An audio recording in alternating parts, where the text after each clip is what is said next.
Welcome back. सीधा जयशु हवामान विभाग की प्रेस कॉन्फ्रेंस में तापमान जो है 40 डिग्री के सेंटीग्रेड के आसपास रहने का पूर्वानुमान है और पार्टली क्लाउडी स्काई भी रहेगा आज का जो पूर्वानुमान। डिस्कम्फर्ट कब तक रहेगा?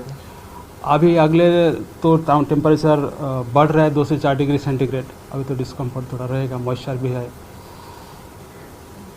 इसका टेम्परेचर कितना राइज होगा? 2 से 4 डिग्री सेंटीग्रेड टेम्परेचर बढ़ेगा अगले 3 दिन तक। उसके आगे कोई बड़ा बदलाव नहीं है। और जो बारिश की संभावना जो अभी है वो कौन से सिस्टम है?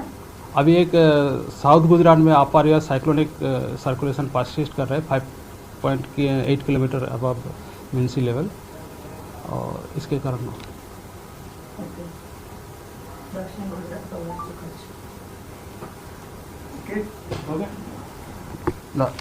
नॉर्थ गुजरात हवामान विभागના ડાયરેક્ટર AK દાસ જેમણે માહિતી આપી કે હજુ 2 દિવસ વરસાદી માહોલ રહી શકે છે। તેજ પવન સાથે વરસાદ વરસી શકે છે। રાજ્યના 13 જિલ્લામાં મધ્યમ વરસાદની આગાહી છે।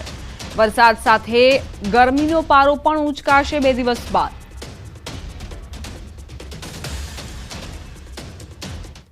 હવે આગળ વાત મિનરલ વોટરના નામે ઝેરની।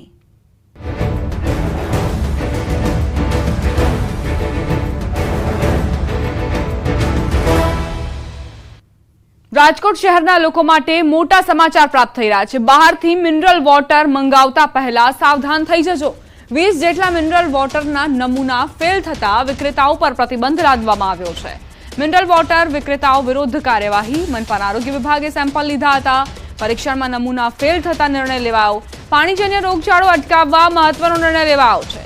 રાજકોટ મહાનગરપાલિકાના આરોગ્ય વિભાગે મિનરલ વોટરના 20 વિક્રેતાઓને પાણી વિતરણ બંધ કરવા નોટિસ પાઠવી છે।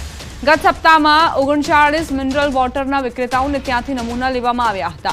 तेमां चालू सप्ताहे 20 नमूना लेवाया हता, जे नमूना परीक्षण अर्थे PDU मेडिकल कॉलेजनी माइक्रोबायोलॉजी लेबोरेटरी खाते मोकली आपवामां आव्या हता, जे अंतर्गत 3 सेम्पलमां इंटरमीडिएट परिणाम आव्या छे। 17 सेम्पलमां संतोषकारक परिणाम न आवता तात्कालिक असरथी 20 मिनरल वॉटर विक्रेताओने पाणी वितरण बंध करवा आदेश आपवामां आव्या छे। जे प्रकारનું પાણી મિનરલ વોટરના નામે મિનરલ વોટર વિક્રેતાઓ દ્વારા વેચવામાં આવી રહ્યું હતું, તેમાં બેક્ટેરિયાનું પ્રમાણ ખૂબ જ વધુ જોવા મળતું હતું। સપ્તાહે અને આ સપ્તાહે જોવા જઈએ તો વિવિધ પ્રકારના જે પાણીનું વિતરણ કરતા જગ કેરબાના વિતરણકારોને ત્યાંથી પાણીના નમૂના જે છે એ લેવામાં આવ્યા હતા। ગત સપ્તાહે 49 અને આ સપ્તાહે ટોટલ 20 નમૂના જે છે લેવામાં આવ્યા હતા। गत सप्ताहे 39 અને આ સપ્તાહે ટોટલ જે 17 જે છે એ પાણીના નમૂનાનું રિઝલ્ટ જે છે પીડી મેડિકલ માઇક્રોબાયોલોજી ડિપાર્ટમેન્ટ દ્વારા જે છે આપવામાં આવ્યું છે। અને આ રિઝલ્ટ જે છે એમાં પાણીમાં બેક્ટેરિયાની માત્રા ઘણી બધી વધારે જોવા મળેલ છે અને અનસેટિસ્ફેક્ટરી રિઝલ્ટ જે આપણને મળેલ છે।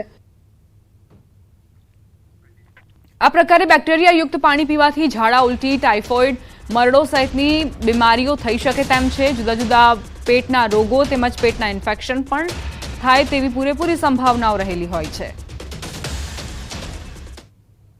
ઝાડા ઉલટી, એક્યુટ ગેસ્ટ્રોએન્ટરાઇટિસ ઉપરાંત જોવા જઈએ તો મરડો કે કોલેરા કે ટાઇફોઇડના કેસીસ જે છે એ વધવાની શક્યતા જે આવા દૂષિત અને બેક્ટેરિયાયુક્ત પાણી પીવાથી થઈ શકે છે। પ્લાન્ટ થયો 2 વર્ષ અમને અધિકારીઓ પૂછ્યા વગર આવી ના શકે? પૂછ્યા વગર આવી ના શકે। આવી શકે આવી મને કઈ ખ્યાલ નથી, સમજો આવી શકે ગમે કરી શકે, પણ એને સેમ્પલ પૂછીને જે પાણીમાં જેનો પ્લાન્ટ હોય એમાં પૂછવું જોઈએ ને ભગવાન કે ભાઈ અમે નળનું પાણી ભરી લઈ જશે, નળનું પાણી લઈ જશે।